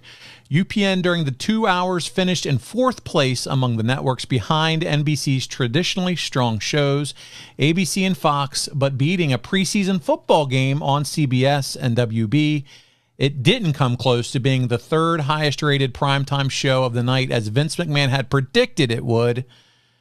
Thunder, which did nothing to counter-program the debut of SmackDown, going with Benoit and Saturn versus Sid and Rick Steiner main event, and little else against WWF's Triple H versus Rock title match, fell to a 1.94 rating, numbers that are expected to fall even further in future weeks. Was this a disappointment to you or those in the company? It wasn't disappointing to me. I mean, I thought we had a pretty good number. It undershot what some of the projections were, but that's all they were, projections. Yes. Yeah, I thought that you got a good number in. And I don't know what it did the next week, but nonetheless, I thought it did a good number and one that we could all be proud of. And it was a fun first voyage. For my career, the longevity of my career, doing one show a week was a whole hell of a lot better than doing 2 shows a week. It has nothing to do with, your work ethic or getting lazy or whatever. I could focus more on the primary show that I was working on. That was Monday Night Raw, which was the flagship show. I don't know if they're still the flagship show, but in any event, it was then. So I could just focus my energies as far as the broadcaster was concerned on that show and nothing else. And that worked for me really well. So, and I also was a producer going forward after this week of the announced talent. So I still kept my paws in the mix, and stayed attuned to the talent, the storylines, and so forth. So it was a good time. I enjoyed, even though, like I said earlier, I have no remorse. I was only on the first episode. If I had stayed, cool, but I didn't need to stay to be happy. And I'm glad. I think Vince made the right call with Michael Cole, who's now the lead guy. I think he and Pat McAfee did a hell of a job on SmackDown. I put our 3-man team on Dynamite up against anybody's at any time I've been working. It's just hard to find 3 guys that gel in a 3-man booth like we do. And I'm really lucky to be a part of that. Yeah, believe it or not, Jim, the Raw after this, it's moved back to an 11 p.m. start time because of the U.S. Open. And guess what? It still beats Nitro in the ratings. Yes, that's right. It still beat the 8 o'clock Nitro in the ratings. That's how hot WWF is at this point. So there we go. Crazy time in wrestling for sure. It's been unmatched probably until now. About now, this is the next big wave as what's been going on in the last several months or so. It's good though. It's yeah, good in a good way. Yeah, everybody should take advantage of it. All these other companies don't need to be worried about what the competition is doing. They should just only be worried about what they are doing, and perpetuating the growth of the genre in general. I wish we could see more of that, but in any event, we've said this over and over. It's a damn good time to be a wrestling fan. Well, Jim, we have 2 more questions, and then we're going to wrap her up for this week. This has been a lot of fun watching the first Smackdown with you. One's wrestling and one's SEC football related, so there you go. Do you think if Smackdown never happened, Vince Russo would have never left the company? How integral was Russo overall to the WWF, in your opinion? That came to us from Wraith. Well, Vince did a great job for a long period of time there, but in that position, it's very volatile. It will consume you, no doubt about it. I thought that his end was approaching, and not personally against him. I have nothing in the world against Vince Russo.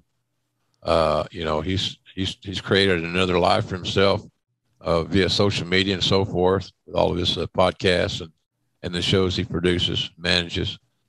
But I just think it was going to happen to anybody, Vince Russo or anybody else. You know, Bill Watts had this thing. He'd get a new booker about every other year.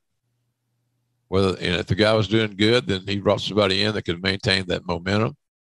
If the booker wasn't doing well and the houses were down, then that person was on a shorter leash. So, but I don't know that. I guess I'm saying I didn't see Russo at this point in his run there for a lot longer. It was the workload was automatically getting to him, and he had 2 writers that were writing 2 shows that were taped on consecutive days. I don't know how in the hell you do that. Two devoted brains and voices to this one show, or to these 2 shows, and they're taped 24 hours apart. It's damn near impossible to manage. So I think Vince had a great run, and he did a lot of really good things, as I said. But I think the end was knocking on the door, and but I also think that would happen to anybody. You just can't. You know, I get concerned, then I get unconcerned when I see the shows. Well, how long is Tony Khan going to be able to stay on his role? You know, he writes our TV shows. So how long is that going to be before Tony gets burned out? But from what I see, he's the Energizer Bunny. He's not going to. I don't see any lessening in his attitude or his motivation. So, but just different people in a different time. So, but I don't see 2 guys writing 2-hour primetime shows that are taped 24 hours apart and being able to give due diligence and pay attention to both brands equally. And if they say, well, we could have done it, but we needed more money, that's bullshit. Yeah. We all need more money. We all need more money. But the bottom line is you don't want 2 bodies, 2 minds writing all this content. It's not good management. It's not a good system.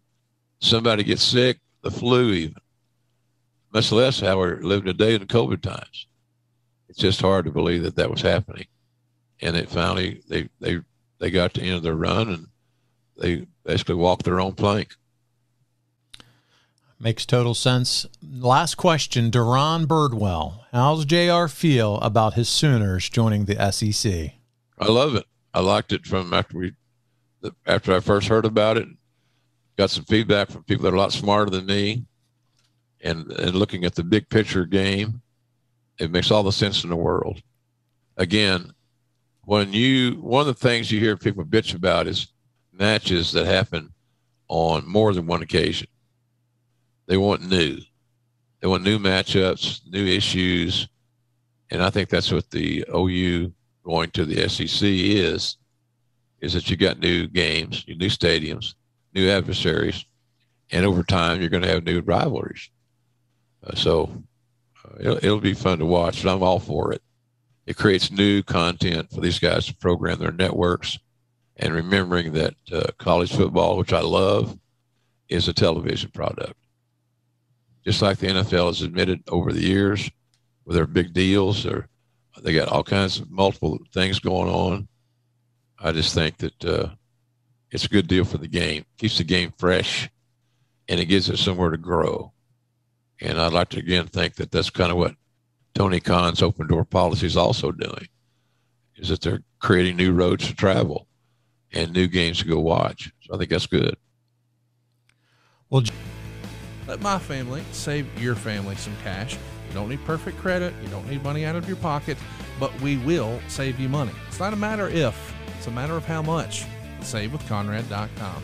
Jim, listen, speaking of college football, there's really only one way if you're going to stay at home to enjoy it, and that's by eating some good old barbecue. And JR, I know you have some things available on a certain website that you need to share for all of us so that we can make sure our barbecue's done just right. You know, we got so many great customers that come from the ad-free network. It's almost embarrassing how lucky I am and my family is on our little barbecue business, that my late wife Jan and my mother's kind of, they were the creative spirit behind these products. JRSBBQ.com. Costs you nothing to look. Two barbecue sauces, a chipotle ketchup, jalapeno honey mustard, which you mentioned earlier is healthy as heck. We got new seasoning in, all fully stocked. And we've got 2 different sizes of seasoning is going to be available. So things are good, you know, and it's what a family is, a neat thing to do with your family. Absolutely. Or your buddies. You know, I got a big screen TV in my outdoor kitchen in Oklahoma, and includes my grill and all that stuff. So I'm out there a lot. My buddies come over. I tell them, you better text me when you pull up because I'm in the backyard. I want to hear you. Because that's what I do a lot. I entertain with my friends, family, and we eat, and we laugh, and we have fun, and we watch football if we can. So I'm a big believer that we're on the right track with this the condiment business. And sooner than later, we're going to have Red Ass JR's hot sauce. That's what I can't wait for. I had some of that last night. As a matter of fact, I got the prototype, tested it, and taste tested it, proved it. It's good to go. And I had some of that last night in some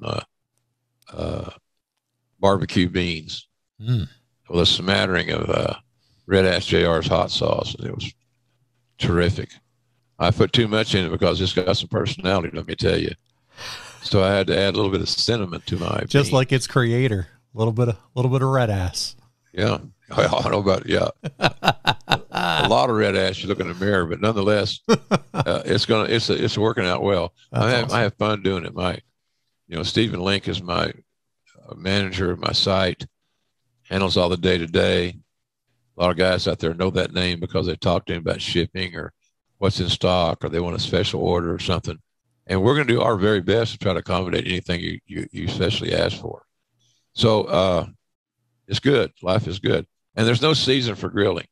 That deal, well, it's Memorial Day to Labor Day. Well, it might be for some of you. For some of us, grilling season is a year-round. And why not? It's healthier eating. You don't heat up the kitchen. You're not deep frying everything. So I'm a big believer of that process. And I really appreciate folks just going to the site, taking a little drive around the site, see anything you like, all kinds of deals, all kinds of price discounts and things like that all the time. We got, those Moscow Mule mugs, the JR mugs, really cool. And we're going to be adding more things like that as we go forward. But right now, it's all about the taste. And so check us out and let us help you. Let us help you enjoy your grilling. As JR just said, it's all about the taste. So there you go. I love it. JR'sBBQ.com. That's where you're going to find it. And it's going to stay red ass. Speaking of red hot, it's going to stay red ass here on Grilling JR coming up. Next up, it's going to be Clash of the Champions 16. Conrad and JR are ready to cover that one. Then it's the Smackdown after 9/11. That'll be in September. And Gerald Briscoe, you're going to do a show on your buddy Gerald Briscoe. So lots of fun to look forward to here coming up on Grilling JR. A lot of this success we had over the Attitude Era, that late 1990s, early 2000s, would not have happened if I hadn't had Gerald Briscoe on the team. So he's invaluable. I'll tell you some of the stories about him and how he contributed mightily, because he's a tremendous talent evaluator, Paul, and he, not only that, but he understands the game. He understands the wrestling game as an amateur, and how some of those skills, if you have the right personality, can transfer into the pro game. And he can see a young pro wrestler that's just getting trained and evaluate where they are probably quicker than anybody I know. So this is going to be a great show. He's one of my dearest friends, and he and his brother were two of my heroes when I was younger in Oklahoma. The Briscoe brothers were famous. They were big when they got to work for Leroy McGurk because of their success at Oklahoma State and as an amateur. So it should be fun. Conrad's the booker. So I said, why don't you do this show? Why don't you do that show? Why don't you contact Conrad? That's right. Conrad's the booker. He can make those decisions, not me. And he makes good decisions. I'd rather not have that responsibility. And he and then the great staff that do all the research. You know, we got a really wonderful team here. So absolutely, I'm enjoying it more and more every week, Paul. Good. Well, we enjoy working with you, JR. And last thing on Gerald Briscoe, by the way, he's a part of the Ad Free Shows family as well. He does a mailbag show every other Monday opposite Kyoto. So lots of talent, and I'll plug adfreeshows.com. If you haven't made the leap already, consider it. You're going to get bonus episodes with Jim Ross. He and I record some fun shows together. He does some live events. We're going to continue to do that. But that's where it's at. It's where you get it on video, early, ad-free, as well as live experiences with good old JR. He gets to know your name. And so good stuff there. Jim, this has been absolutely my pleasure. If you don't have anything else, I think we're going to wrap it up. I'm good, man. I enjoyed it too, Paul. Always enjoy working with you, and get Big Conrad back on the he's healthy. He's everything. He's fine. Yeah, he's all good. Oh yeah. He's just, he's just busier than a fruit merchant. That's right. And thank God we got people like yourself that can step in and keep the train rolling. So I appreciate your efforts today, and everybody that's tuned in. We love you guys. Thank you very much for letting us be a part of your life.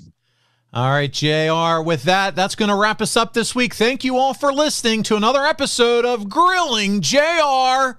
We'll see you next week. Hey, it's Conrad Thompson. Thanks for checking out the podcast here on YouTube. Be sure to hit the subscribe button and the notifications bell so you get a notice anytime we upload some new content. And go save yourself some money right now. If you're in a 30-year loan or you have credit card debt, it's not a matter of if I can save you money. It's a matter of how much. Find out right now for free at SaveWithConrad.com.